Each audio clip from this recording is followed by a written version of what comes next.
Silakan. Oke, terima kasih Pak Yudi. Jadi intinya teman-teman sebenarnya ini kayak semacam sharing pengalaman lah.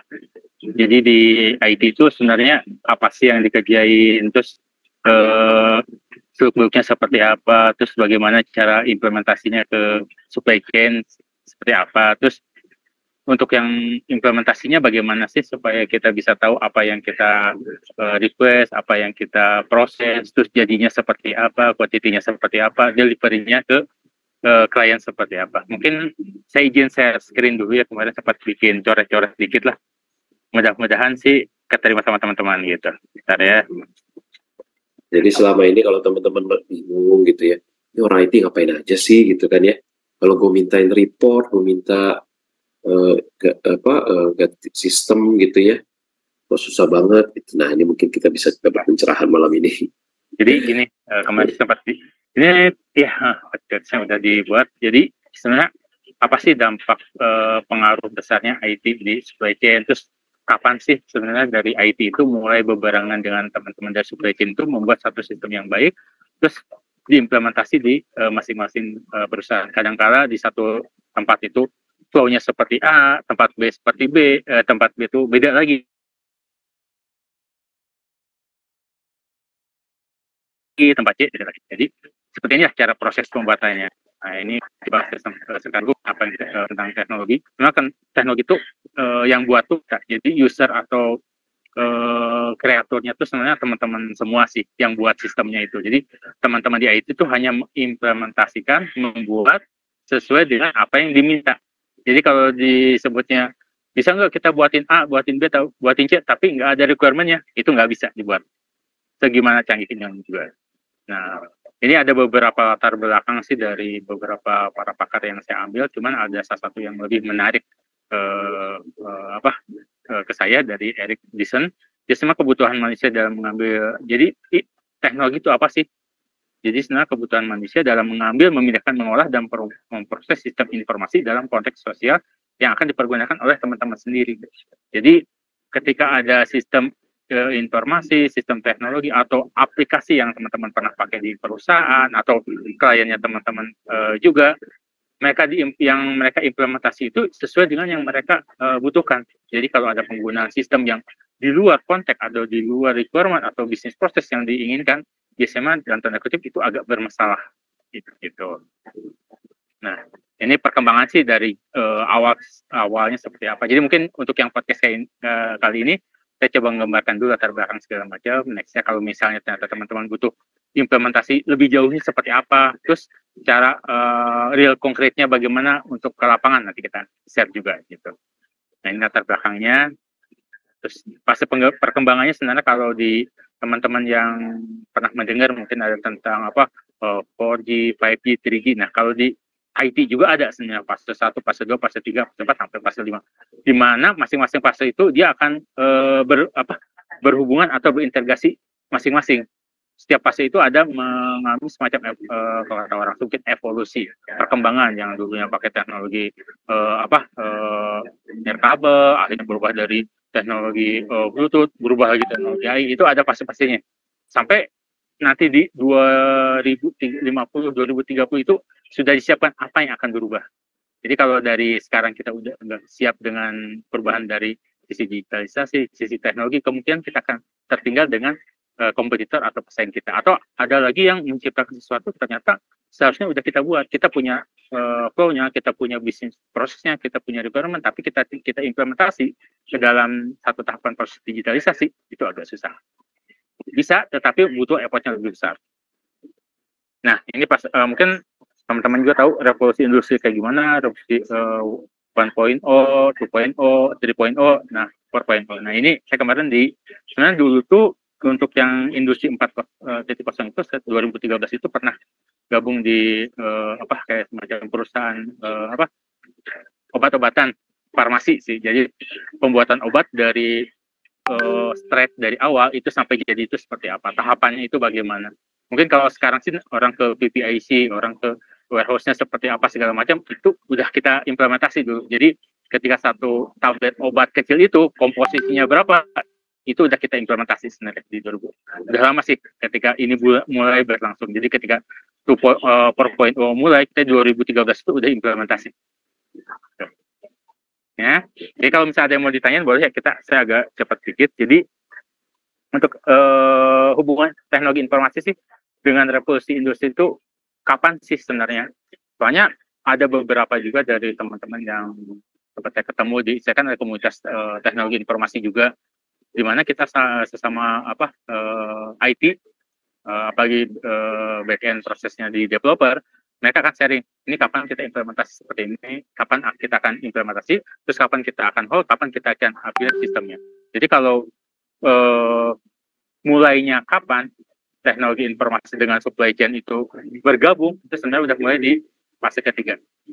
Itu udah mulai, pengaruh udah mulai masuk. Mungkin awal-awal yang industri pertama, revolusi industri pertama, kedua itu mungkin agak jauh, karena memang dari teknologi informasi juga masih jauh juga.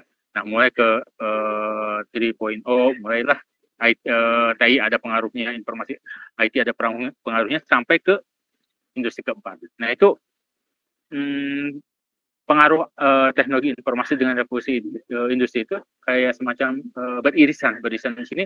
Ketika salah satu teknologi dibuat, otomatis teknologinya akan mensupport apa yang sudah diimplementasi oleh teman-teman semua. Jadi sebenarnya kalau core sistemnya atau flow bisnisnya itu dari teman-teman semua yang akan diimplementasi di teknologi informasi. Jadi kalau nggak ada informasi teman-teman, request-nya seperti apa, requirement seperti apa, itu agak susah dibuatkan di sistem. Jadi makanya kalau ada pertanyaan, bisa nggak saya dibuatkan sistem A, sistem B, sistem C, tapi requirement-nya atau bisnis prosesnya nggak ada, agak susah juga dibuatnya. Gitu.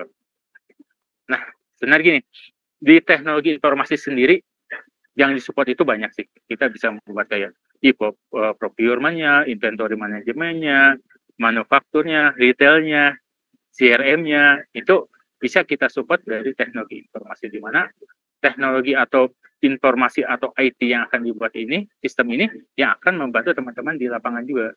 Termasuk dulu pernah saya membuat untuk yang ERP sama inventory management, di mana dari ERP itu menghubungkan ke seluruh divisi yang ada. Dulu pernah ada penawaran untuk pembuatan AMDK dari awal sampai akhir, dari mulai pemesanan barang, pengecekan barang, prosesnya itu sampai di mana, terus quality controlnya seperti apa, terus hasil yang barang yang ready untuk dikirim berapa, terus pengirimannya kapan, sampai akhirnya ke bagian closing ke final. Itu end to end ya, memang besar, tetapi dampaknya ke perusahaan, company, terus masing-masing timsnya juga lumayan besar juga effortnya. Ini ada beberapa teknologi yang memang diimplementasi, cuman bentuknya seperti apa, mungkin dari teman-teman juga pernah menggunakan di kantor, pernah mengimplementasikannya. Kadang ada beberapa pertanyaan, kok implementasi atau procurement di saya itu nggak beda dengan yang di teman saya. Yang satu kok hampir mirip-mirip, karena kebutuhan dari masing-masing perusahaan atau company itu berbeda. Prosesnya hampir sama, tetapi flow-nya yang berbeda. Nah, itu yang membedakan. Biasanya kalau ada perubahan dari flow atau sistem yang ada itu disesuaikan dengan kebutuhan user. Usernya mau apa, kita implementasinya seperti apa. Jadi kalau di kita di IT namanya customisasi. Customisasi itu proses perubahan dari flow yang udah ada. Biasanya untuk mempercepat atau mengurangi jalur atau step yang lama. Gitu. Nah, jadi teknologi informasi apa sih yang memiliki andil besar di supply chain? Ada beberapa teknologi yang sebenarnya bisa teman-teman implementasi atau bisa mulai dibuat atau bisa mulai dikembangkan dari yang udah ada, yang bisa kayak semacam RFID untuk bisa di warehouse-nya, blockchain itu untuk security keamanan, robotika untuk automation datanya, terus IoT system untuk pengecekan misalnya barang ini sudah sampai mana, kita monitoring datanya seperti apa, AI untuk pengambilan data keputusan kalau misalnya kita ada butuh data yang kita dulu mungkin kalau pas saya kuliah itu namanya SPK, sistem kayak sistem untuk menentukan keputusan bersama SPK. Jadi ketika kita akan mengambil keputusan, kita harus ada pembanding. Kita nggak akan bisa ngambil satu keputusan tanpa ada data pembanding dulu mana yang akan diputuskan gitu. Ada ERP yang tadi sempat disampaikan juga, big data untuk analisa datanya. Kapan data itu akan diimplementasi, kapan data itu akan dikurangi. Bisa jadi yang udah teman-teman implementasi itu ternyata nggak sesuai dengan yang di lapangan. Nah, itu nanti mainnya di big data. di data yang ini. Terus ada namanya sistem inventory management. Terus ada namanya TMS juga. Mungkin kalau teman-teman logistik atau saya pernah terjun logistik itu ada transportasi manajemen sistem. Nah, itu ada beberapa, ini hanya beberapa teknologi yang memang sudah diimplementasi dan sekarang lagi booming di dunia 4.0. Apalagi nanti mulai masuk ke 5.0, di mana teknologi ini yang akan memegang peran penting. Akan beririsan, bebarengan beririsan. Nah, gimana tinggal kita mengoptimalkan bagaimana caranya kita mendapatkan hasil yang maksimal dengan support yang sedikit misalkan, tapi hasilnya maksimal. Nah, bisa seperti ini. Ini teknologinya. Terus, karena kalau ada pertanyaan bagaimana sih cara kita implementasi teknologi informasi atau implementasi di lapangan ketika membuat satu sistem. Kalau di kita itu, di teknologi itu ada namanya meeting eksternal dan internal. Eksternal itu bisa dengan teman-teman dari warehouse, dengan teman-teman dari TV, IC, dengan teman-teman dari supplier, atau teman-teman dari bagian purchasing. Di mana mereka akan menyampaikan kebutuhan mereka itu seperti apa yang mereka butuhkan, flow-nya bagaimana, terus objektif hasilnya seperti apa, terus untuk prosesnya berapa lama, atau mereka memberikan juga metriknya bagaimana, hasil perhitungan dari A sampai B sampai C itu seperti apa. Nah, perhitungan dari bisnis proses, flow, requirement yang ada dari teman-teman, kita biasanya nyebutnya tim produk atau business development, itu kita tampung dan kita sampaikan ke internal tim. Internal tim itu kita ada semacam tim developernya, tim back-end, front-end, tim BA, tim ada saya itu juga tim data analis, sampai ke tim project manager. Akhirnya kita membuat semacam roadmap. Di antara roadmap itu ada semacam timeline, terus semacam nanti ada di breakdown per task. Jadi satu fitur yang teman-teman ajukan itu bisa jadi ada beberapa kita yang akan diimplementasi, terus kita korelasinya kemana aja. Misalkan teman-teman tasnya udah dibuat, dari teman-teman yang fitur yang udah dibuat itu apakah bersinggungan dengan fitur yang lain atau enggak, atau ternyata udah ada tapi kita bisa implementasi. Nah, itu jadi flow, bagaimana sih cara kita membuat satu sistem yang baru.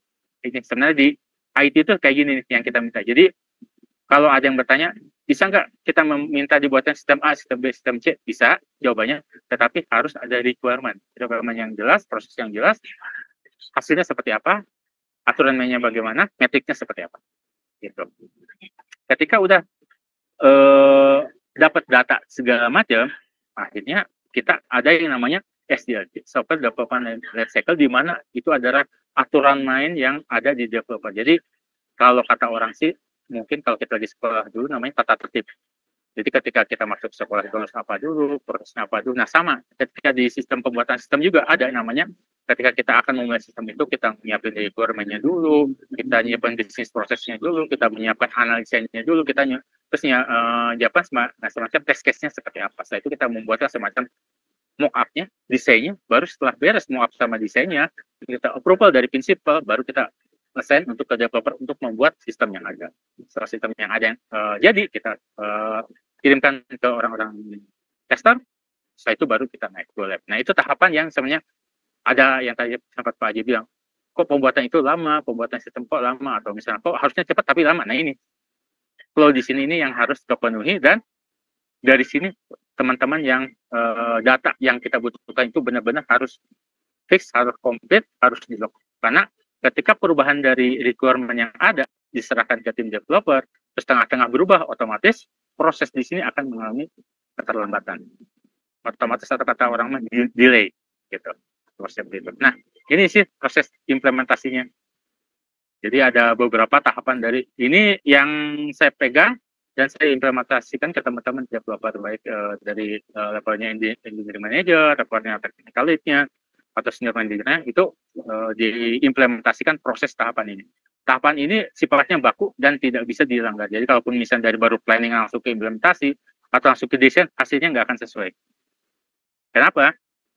Soalnya kalau kita kayak kita membuat nasi goreng atau apa, kita kan ada tahapan nyiapin bumbunya dulu, apanya dulu, baru setelah bumbunya kita, yang misalnya saya butuhnya nasi goreng kambing, tapi ternyata dikasih nasi goreng ayam. Otomatis karena ada satu tahapan proses yang dilewat dari sini. Kalau tahapan salah satu proses yang dilewat, hasilnya nggak sesuai dengan diharapkan. Benar, nasi goreng, tetapi bukan yang diinginkan. pembuatan sistemnya betul, flow-nya benar, tetapi yang diminta dari prinsipal atau minta dari teman-teman business development itu bukan seperti ini. Nah, ini tahapan penting yang memang dipegang oleh teman-teman developer dan menjadi bahan acuan ketika implementasi satu sistem. Jadi nggak asal sembarangan, bisa nggak dibuatin A, B, C, D, gampang kok, beres, jadi bisa, tapi hasilnya benar nggak? Karena biasanya ada ke perubahan satu sistem itu ada namanya A/B testing. Terus pembuatan sistem ada namanya tester. Dia akan ngetes mana positif testnya, mana negatif testnya.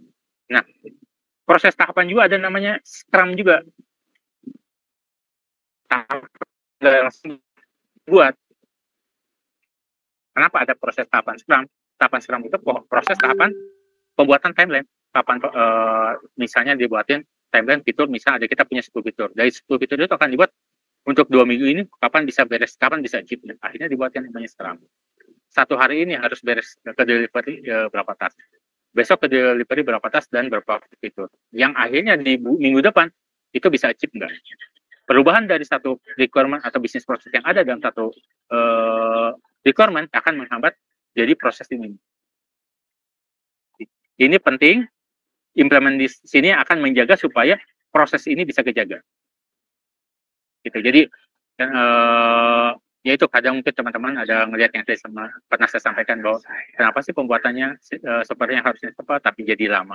Yang harusnya pembuatan lama kok cepat, tapi ketika prosesnya cepat kok jadi banyak bug, banyak masalah. Nah, itu.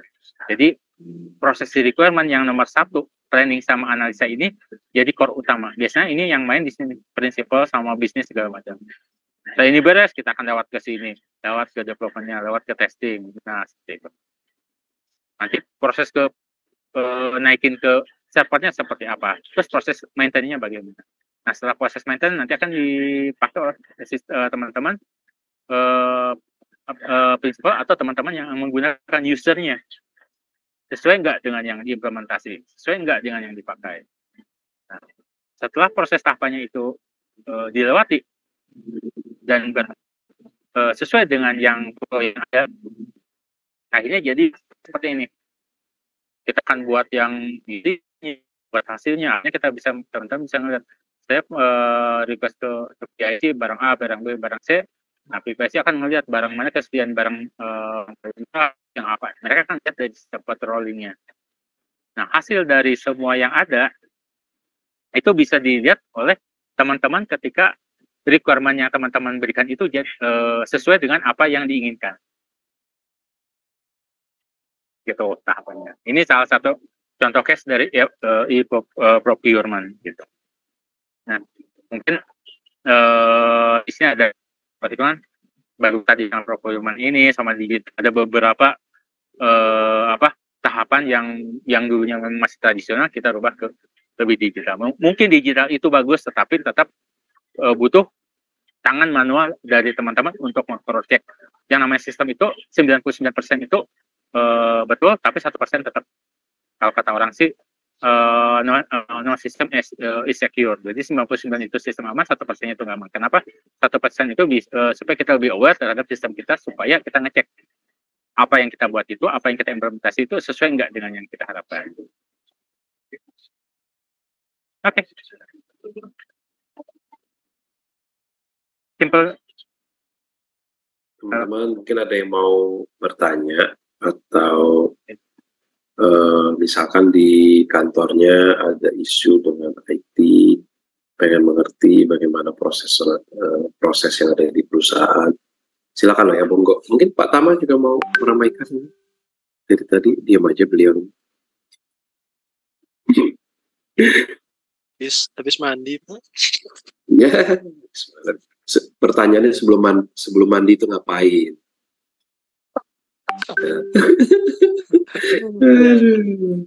Ini apa ya, saya kenal sama Mas Kang Asep ini.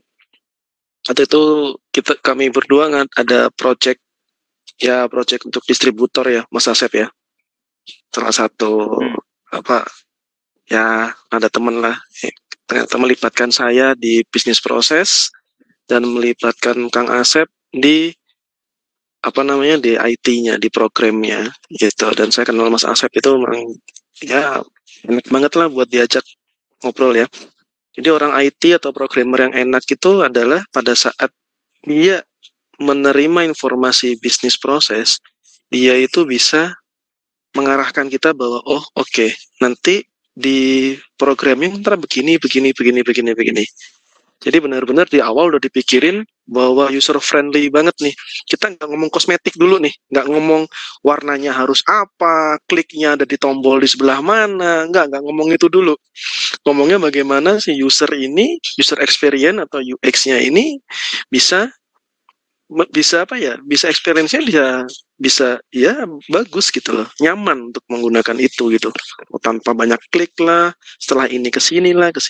Mas Kang Asep ini salah satu apa namanya programmer yang menurut saya emang udah luar biasa. Nah, saya mau ada pertanyaan untuk ke Kang Asep nih, Mas Asep. Tolong dijelasin dong Mas, plus minusnya kita pada saat perusahaan itu mencoba mengimplementasikan ERP, itu plus minusnya pada saat pemilihan provider gitu ya, itu bagusnya apakah langsung dapat matang atau pilih provider atau jasa yang pemrograman dari awal gitu. Plus minusnya apa nih Kang Asep gitu? Kalau mateng ya kayak SAP, Oracle, Odoo, terus kemudiannya banyak lah ya, banyak gitu. Terus tapi kalau development sendiri ya kita benar-benar bisa apa namanya plus minusnya tuh apa gitu loh. Develop sendiri sama yang tepat mateng. Monggo Mas Asep. Mungkin jadi pencerahan buat teman-teman yang lain. Terima kasih Mas Rahman. Jadi gini teman-teman, memang ada ketika pembuatan sistem itu akan diminta dua. Diminta dua itu apakah kita beli atau kita buat sendiri. Yang pertama. Kalau misalnya budgetnya ada, mungkin orang lebih cenderung kita beli sistem yang sudah jadi. Tetapi ada plus minusnya juga beli sistem. Biasanya sistem yang udah jadi itu dia akan udah sesuai dengan flow yang ada. Nah, sistem yang udah jadi juga ada dua, installer sama cloud. Atau kalau kita namanya di sistem IT itu on-premise sama cloud system. Sistemnya on-premise itu sistem yang udah diinstal, kayak kita install sistem kayak Excel atau dan lain-lain. Nah, malah ketika kita ada perubahan sistem ternyata yang udah diinstal itu nggak sesuai, agak susah. Itu yang sistem cloud. Sistem cloud memang lebih plug and play. Maksudnya ketika kita menginstal satu HTTP, misalnya kita e-performance misalnya Jatayu, semua pakai dengan sistem yang sama. Tetapi ada plus minusnya juga. Minusnya, yang namanya cloud itu dipakai oleh nggak hanya dengan satu klien aja. Bisa jadi 2, 3, 4, 5 klien. Otomatis perubahannya itu akan merubah core yang udah ada. Nah, ketika core yang udah adanya ini, bisa jadi apakah di internalnya kita, di shotnya kita itu, apakah sistemnya itu modular atau enggak. Kalau sistemnya modular, otomatis kita akan ada perubahan atau kena cas lagi. Biasanya mainan kalau orang TMS, Transport Management System, itu pasti main. User A minta dibuatin seperti ini, user B minta dibuatin beda seperti itu. Otomatis mereka akan yang namanya kena extra charge. Gitu. Dan tim yang ada yang menggunakan sistem yang udah ada biasanya dari IT support hanya developer yang sifatnya untuk bukan sifatnya develop sistem. Memang harga lumayan, waktu lebih cepat. Nah, kalau yang kedua, sistem yang development, yang pembuatan sendiri itu, otomatis yang dibutuhkan itu tim development otomatis minimal itu harus ada 3 atau 4 tim. Dan pembuatannya sistemnya itu dibagi dua juga, straight atau framework. Straight itu dari awal, maksudnya dari nol, ketika bikin satu desain, kita potong cut, terus bikin kita IAD-nya, terus kita bikin flowchart-nya, kita bikin UML-nya. Memang pembuatan ERP itu dulu pas saya masih join di Cipaganti itu hampir setahun. ERP sistem setahun baru jadi. Dan baru diimplementasi, termasuk di kemarin di integrasi dengan multiple rumah sakit, hampir setahun lebih baru jadi sistemnya. Itu kalau development memang dari cost gede lumayan cost development-nya, tetapi hasilnya sesuai dengan yang diinginkan. Itu kalau dari nol, dari scratch. Nah, kalau misalnya gimana kalau kita punya framework sendiri, maksud framework itu kita punya semacam apa ya, kerangka atau fondasi yang udah ada, tetapi kita custom. Itu bisa memotong di 30% waktu pengerjaan. Hasilnya, implementasinya sesuai dengan yang teman-teman inginkan. Dari teman-teman A mintanya seperti ini, teman-teman B seperti ini, teman-teman C seperti ini. Begitu ada perubahan dari culture, perubahan dari bisnis proses, itu perubahannya kita lebih mudah. Itu perbedaannya. Development, jadi intinya development dari awal memang agak lama, tapi ke depannya cepat. Kita mau menggunakan klien cepat awalnya, tapi ketika ada perubahan bisnis proses di dalam, tengah-tengah, kita akan menghambatan di situ. Gitu. Jadi kalau dibilang kita baiknya pakai vendor atau kita development. Paling saya kembalikan ke teman-teman sendiri. Kalau butuhnya cepat, temporary, vendor. Tapi kalau butuhnya jangka panjang, kebutuhannya lebih besar lagi, development.